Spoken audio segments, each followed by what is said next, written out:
back. This is our fourth in a series. Our topic tonight is beauty in the eye and ear of the beholder. So we're going to talk about art tonight. And art, there's a lot of things we can say about art. And so we're going to have basically three people talk to us about art. So I will talk about art, actually four people. I will talk about art as reflected in a letter to artists by His Holiness Pope St. John Paul II. And so he has a lot to say about art, and it's all good. And then following that, we're going to have a discussion on architecture and art and beauty. That's going to come to us via YouTube from Dr. Dennis McNamara. And then after that, Laura Kutcher, our music director, is going to talk to us about music and beauty. And so we have a full evening, so we're going to just dive right in, okay? As we tend to do every week, we have a scripture passage. This one's a little longer, but it's relevant to our conversation this evening on all levels. And so it's a story of creation as revealed to us in the beginning of the book of Genesis. So in the beginning, when God created the heavens and the earth was without form or shape, with darkness over the abyss and a mighty wind sweeping over the waters, then God said, "Let there be light." And there was light. God saw that the light was good. God then separated the light from the darkness. God called the light day, and the darkness he called night. Evening came, and morning followed the first day.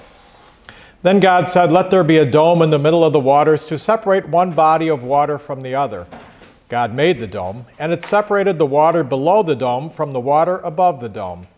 And so it happened. God called the dome sky. Evening came, and morning followed the second day. Then God said, "Let the water under the sky be gathered into a single basin, so that the dry land may appear." And so it happened. The water under the sky was gathered into its basin, and the dry land appeared. God called the dry land earth, and the basin of water he called sea. God saw that it was good. Then God said, "Let the earth bring forth vegetation, every kind of plant that bears seed, and every kind of fruit tree on earth that bears fruit with seeds in it." And so it happened. The earth brought forth vegetation, every kind of plant that bears seed, and every kind of fruit tree that bears fruit with its seed in it. And God saw that it was good. Evening came, and morning followed the third day. Then God said, "Let there be lights in the dome of the sky to separate the day from night. Let them mark the seasons, the days, and the years, and serve as lights in the dome of the sky to illuminate the earth." And so it happened. God made the two great lights, the greater one to govern the day, and the lesser one to govern the night, and the stars. God set them in the dome of the sky to illuminate the earth, to govern the day and the night, and to separate the light from the darkness. God saw that it was good. Evening came, and morning followed the fourth day. Then God said, "Let the water teem with an abundance of living creatures, and on the earth let birds fly beneath the dome of the sky." God created the great sea monsters and all kinds of crawling living creatures with which the water teems, and all kinds of winged birds. God saw that it was good, and God blessed them, saying, "Be fertile, multiply, and fill the water of the seas, and let the birds multiply on the earth." Evening came, and morning followed the fifth day. Then God said, "Let the earth bring forth every kind of living creature, tame animals, crawling things, and every kind of wild animal." And so it happened. God made every kind of wild animal, every kind of tame animal, and every kind of thing that crawls on the ground. God saw that it was good. Then God said, "Let us make human beings in our own image, after our likeness. Let them have dominion over the fishes of the sea, the birds of the air, the tame animals, all the wild animals, and all the creatures that crawl on the earth." God created mankind in his image. In the image of God he created them. Male and female he created them. God blessed them, and God said to them, "Be fertile and multiply. Fill the earth and subdue it. Have dominion over the fish of the sea, the birds of the air, and all the living things that crawl on the earth." God also said, "See, I give you every seed-bearing plant on all the earth, and every tree that has seed-bearing fruit on it to be your food. And to all the wild animals, all the birds of the air, and all the living creatures that crawl on the earth, I give all the green plants for food." And so it happened. God looked at everything he had made and found it very good. Evening came and morning followed, the sixth day.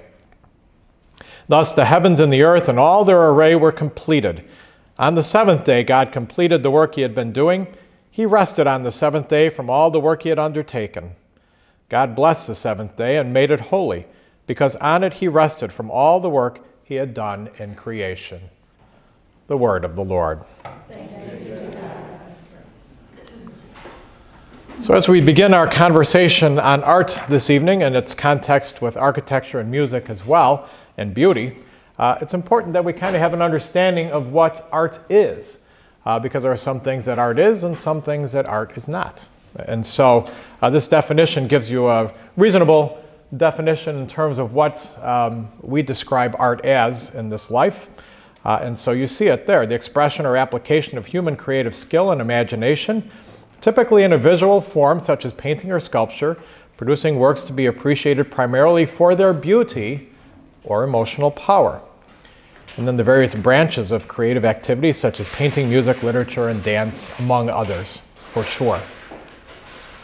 And so how do we objectively look at beauty? Because we want to distinguish between subjective and objective, as we have been doing throughout our course, in terms of beauty. And so we're not going to get into the subjective value of art because that's a whole nother topic, a whole nother class. But we're going to try to restrict ourselves in terms of art to see it from its objective, beautiful side. And so what is art, basically, beyond that definition that I shared in the previous slide? Well, in its basic reality, art includes these things. It includes subject, form, and content. So subject would be the person, thing, or idea that's relevant to that particular piece of art. And the form of the thing, the form of the art, is the piece of the art's and total appearance. And so maybe you have a person standing in a grove of trees with a nice, beautiful sky in the background. My brother Rob owns a framing store, picture framing store in Green Bay. He would say that the complete form of the art is also the frame, the matting, and everything that goes with it. And so that total experience of art, at least for paintings or drawings or photographs, whatever the case might be. And certainly there's different kinds of art too. Laura's going to talk about music, there's sculptures, there's woodworking, there's all sorts of different things that qualify as art. But the form of it is the total appearance of that piece of art. And then the content is really that emotional and intellectual message that it conveys to you, what it does to you, how do you react to that piece of art. And so that's the content.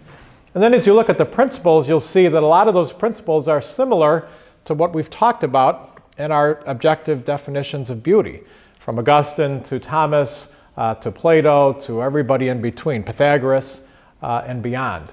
And so we see a lot of those principles of art revealed in our definition of beauty as well. And then in terms of elements in art, you have things like line, shape, value, texture, color. Those are the things that kind of make up the piece of art, whatever that art may be. And a true artist is going to be sensitive to those things.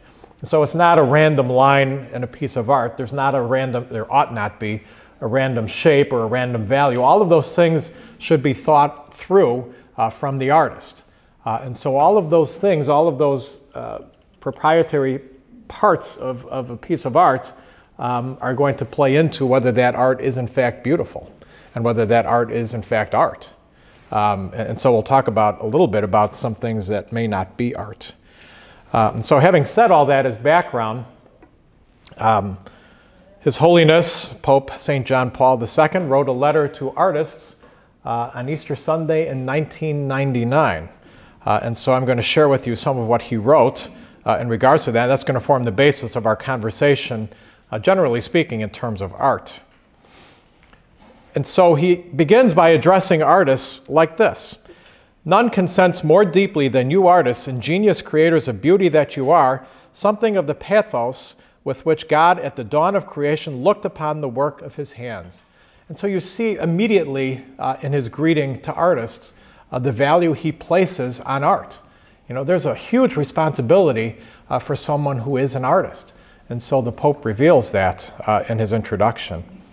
And he talks about the relationship of the artist to creator and craftsman.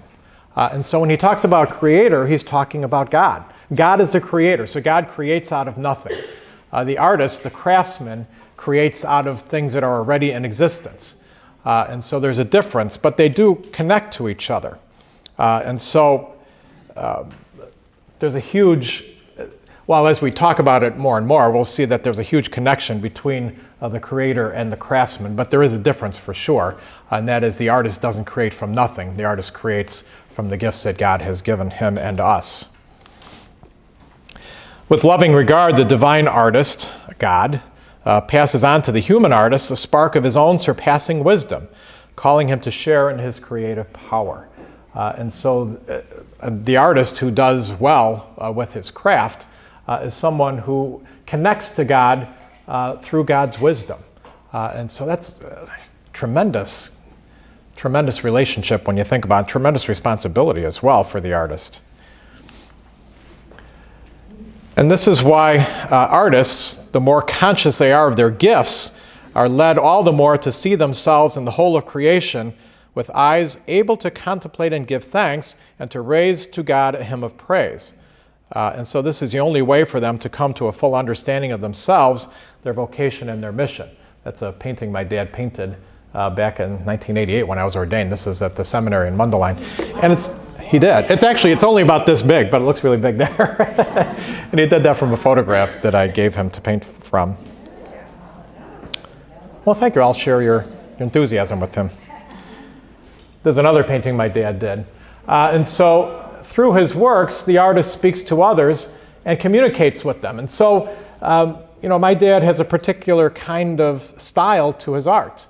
And so what he does is he draws it out in pencil, then he goes over it in pen and ink, then he paints it, colors it, if you will, with the watercolor paints, and then he'll go over it a second time with the pen.